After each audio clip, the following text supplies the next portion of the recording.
Welcome back to Battlefield 2042. In this video, I want to talk to you about even more players leaving the game. I recently did a video and said that Update 3 was crucial for the game itself, and then I did a follow-up video saying that DICE had saved it. A lot of people come to the comments saying, don't say they've saved it, this game's an absolute shambles, it's not worthy of releasing as a AAA game, so on and so forth. Like, people were banging on about how bad the game still is. As I said, from my personal experience, I felt as though the game was in a much better state than what it was at launch. I felt as though Update 3 did good things for the game. However, taking a look at other YouTube videos, looking on forums and social media and stuff, it seems as though a lot of people are disagreeing and they feel that Battlefield is never going to be good. It's in a really, really bad state. All that sort of stuff. So I've just made this video to discuss it with you guys. Let me know all of your thoughts and opinions and stuff in the comments. Because taking a look at Steam charts, I always do this. It's my go-to for concurrent players, seeing how well or how bad a game is going. Battlefield is going really, really bad. I covered it briefly in the last video. Farming Simulator 22 has more concurrent players than Battlefield 2042. And Battlefield is a much bigger franchise than Farming Sim. But taking a look at the Steam charts, the biggest amount of players Battlefield 2042 has ever seen, their all-time peak since the launch, and I mean the game's only a few weeks old, was 100,590 players. So starting off at 100k at launch, they have already lost 70% of their players. They are down to a 24-hour peak of 34,508 players, and then when I took this screenshot, playing an hour ago, 28,352. So, losing 70% of your players since the launch of your game, which is only a few weeks ago, is not good. It's not good for DICE, it's not good for EA, although it's kind of funny. EA are a scummy company, so for them to be losing money or not making as much as they anticipated, very, very good. Absolutely love seeing that sort of stuff. But if you have a look on the actual timeline of this, Friday, November 26th at 9 PM, so a week before I'm recording this video, I'm recording this on the 3rd of December, at 9 PM my time in the UK, Battlefield had 54,000 players. So if you take a look at the amount of people that are playing right now, and yeah, it was a little bit before 9 PM, so it wasn't exactly a week later, but if you have a look, 28,352 people concurrently playing on Steam. Yes, there are other platforms, there could be way more players on console, whatever. I'm doing this based off Steam. Playing an hour ago, 28k. Playing a week ago at roughly the same time, 54. So, from launch, they lost 70% of their players. And then from last week, they have lost just under another 50%. From 1 week ago, from when I'm recording this video, they have lost half the players. That shows you just how bad, because they've had a big update for this game. They fixed a lot of issues in update number 3, but it just goes to show that if you have a bad launch, you get a bad reception, it leaves a bitter taste in players' mouths. They're not going to give you good feedback and say, like a lot of players won't do this. They won't go, they release an update, the game's really good. Especially, like some people will do that. Especially the fanboys. The fanboys are going to jump all over that. They're literally going to be like flies on shit. But the biggest problem that I can guarantee has turned a lot more people away from this game. The moment update number 3 come out, and I briefly spoke about this in my previous video where I said they saved the game, 2 major issues popped up the moment they released the update.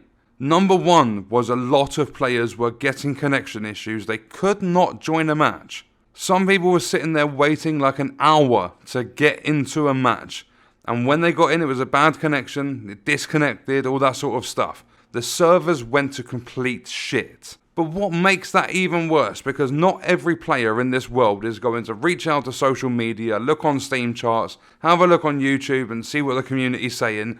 Not everyone is going to look into this stuff. So, Battlefield and DICE released update number 3, and there isn't like a huge issue with mouse and keyboard support for the game.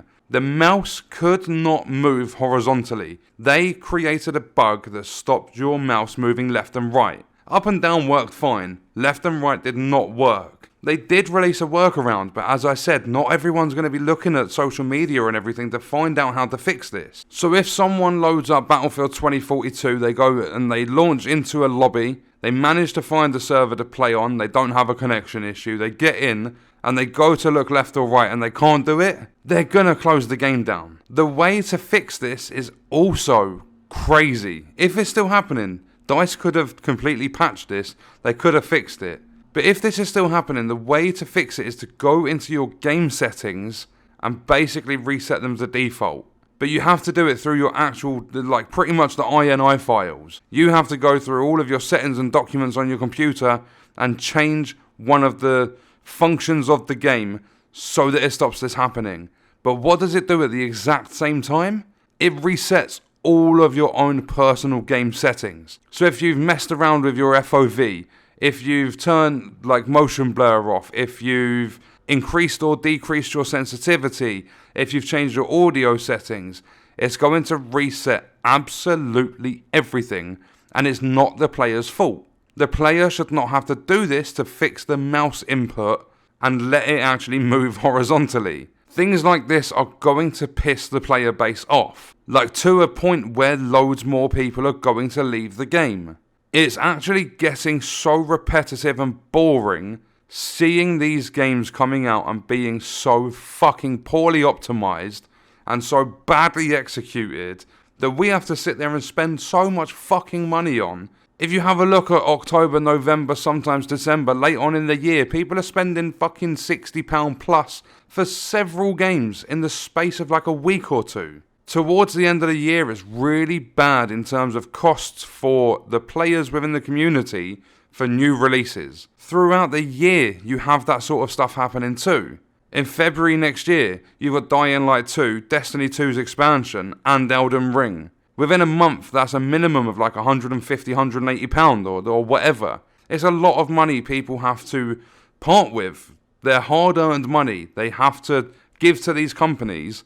And 9 times out of 10 over the last at least 2 or 3 years, AAA games have released in a really shit state. Take Cyberpunk on the Xbox One and the PS4. Sony removed that shit for over 100 days because it was so poorly optimized. It pretty much didn't work on the old generation of consoles. Some games will release in a better state, but most AAA games nowadays come out broken. And that is why the community are starting to grow a backbone and stand up to this shit and say, I've had it fucking enough. From the launch of Battlefield 2042, it's gone from 100k players on Steam down to a 24-hour peak of 34,500. But a week ago, before I'm recording this video, it was sat at 54,000. And it's currently on 28,000, according to my screenshot. So it's lost 70% of its players, but in the last week it's lost a further, from what it was a week ago, it's lost 50%. That just shows you, don't fuck with the community, make sure your games are working. I've said this so many times. Release a good game, you're going to make profits, have positive feedback from players, it's going to be a win-win. We have a good time, you make your money. That's all we've ever asked for, but for some reason, since 2018 onwards, it's been incredibly tough to actually buy a AAA game that's come out in a good state. Even single-player games nowadays have really bad game-breaking bugs in them. The companies release knowing full well them game-breaking bugs are in there. And that's a reference to Star Wars Jedi Fallen Order.